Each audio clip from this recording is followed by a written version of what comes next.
അടുത്ത സുവിശേഷം വിശുദ്ധ മർക്കോസിന്റെ സുവിശേഷമാണ്. വിശുദ്ധ മർക്കോസിനെ ചിറകുള്ള സിംഹമായാണ് പ്രതിനിധീകരിക്കുന്നത്. വിശുദ്ധ മർക്കോസ് തന്റെ സുവിശേഷം ആരംഭിക്കുമ്പോൾ യെശയ്യാ പ്രവാചകനെ പരാമർശിക്കുന്നു.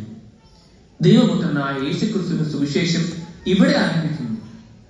യെശയ്യാ പ്രവാചകൻ ഇങ്ങനെ എഴുതിയിരിക്കുന്നു: നിന്റെ വഴി ഒരുക്കുവാൻ ഞാൻ എന്റെ ദൂതനെ നിനക്ക് മുമ്പേ അയക്കുന്നു. മരുഭൂമിയിൽ ഒരു ഘോഷകന്റെ ശബ്ദം, കർത്താവിന് വഴി ഒരുക്കുവിൻ, അവന് നേരായ പാത ഒരുക്കുവിൻ എന്ന് വിളിച്ചു പറയുന്നു. മരുഭൂമി കരയുന്നു. ഒരു സിംഹഗർജനത്തെ അനുസ്മരിപ്പിക്കുന്ന ഭൂമിയിലേക്ക് ഇറങ്ങുന്ന പ്രാവചനിക ആത്മാവ് ഒരു ചിറകുള്ള സന്ദേശത്തെ ഓർമ്മിപ്പിക്കുന്നു. സിംഹം രാജകുടുംബത്തെ സൂചിപ്പിക്കുന്നു. ഇത് ദൈവപുത്രന്റെ ഉചിതമായ പ്രതീകമാണ്.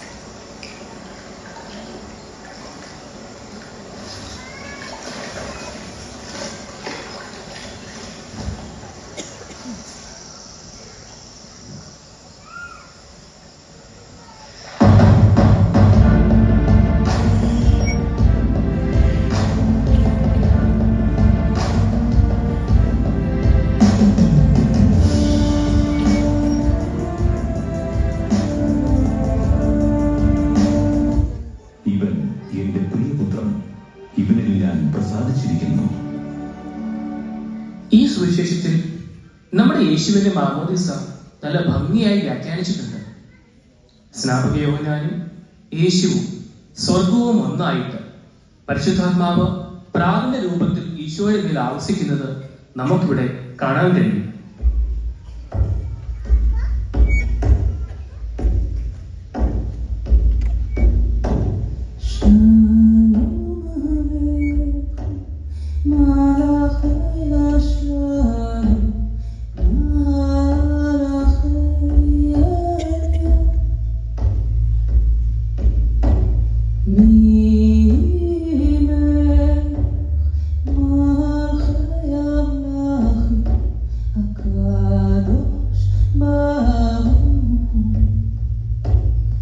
ബൈബിളിലെ മൂന്നാമത്തെ സുവിശേഷമാണ് വിശുദ്ധ ലൂക്കായുടെ സുവിശേഷം. ചിറകുള്ള ഒരു കാള വിശുദ്ധ ലൂക്കായെ പ്രതിനിധീകരിക്കുന്നു. ക്ഷേത്രബലിയിൽ കാളകളെ ഉപയോഗിച്ചിരുന്നു. ഉദാഹരണത്തിന് ഉടമ്പടിയുടെ പെട്ടകം ജെറുസലേമിൽ കൊണ്ടുവന്നപ്പോൾ ഓരോ 6 ചുവടിലും ഒരു കാളയും ഒരു തടിച്ച മൃഗത്തെയും ബലിയർപ്പിച്ചു. വിശുദ്ധ ലൂക്കോസ് തന്റെ സുവിശേഷം ആരംഭിക്കുന്നത് യോഹന്നാൻ സ്നാപകന്റെ ജനനം ദേവാലയത്തിൽ യാഗമർപ്പിക്കുന്ന തന്റെ പിതാവായ പുരോഹിതനായ സക്രിയായെ അറിയിച്ചുകൊണ്ടാണ്. തടിച്ച കാളക്കുട്ടിയെ അടക്കുന്ന ധൂർത്തപുത്ര രൂപമേ വിശുദ്ധ ലൂക്കോസ് ഉൾക്കൊള്ളുന്നു. ഇളയ മകന്റെ മടങ്ങി വരവ് ആഘോഷിക്കാൻ മാത്രമല്ല, പുരോഹിതനെ വാഗ്ദാനം ചെയ്ത നമ്മുടെ കരുണാമയനായ രക്ഷകനിലൂടെ അനുരഞ്ജനം സ്വീകരിക്കുന്നതിൽ നമുക്കുണ്ടായിരിക്കുന്ന സന്തോഷത്തെ മുന്നിലാക്കാൻ കൂടിയാണിത്. നമുക്ക് വേണ്ടി കുരിശിൽ മരിച്ച ഈശോ തന്നെ.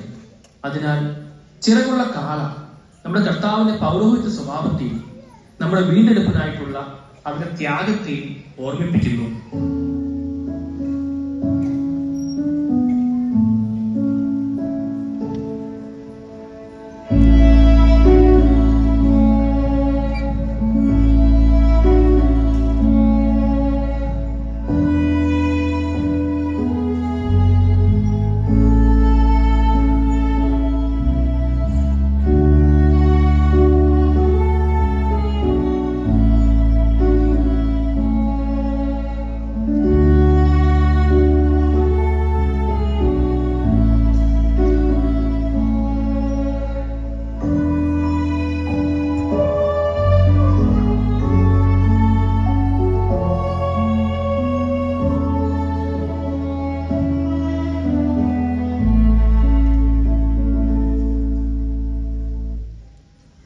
ലൂക്കായുടെ സുവിശേഷത്തിൽ നമ്മുടെ രക്ഷകന്റെ ജനനം നല്ല ഭംഗിയായി കാണിച്ചിട്ടുണ്ട്.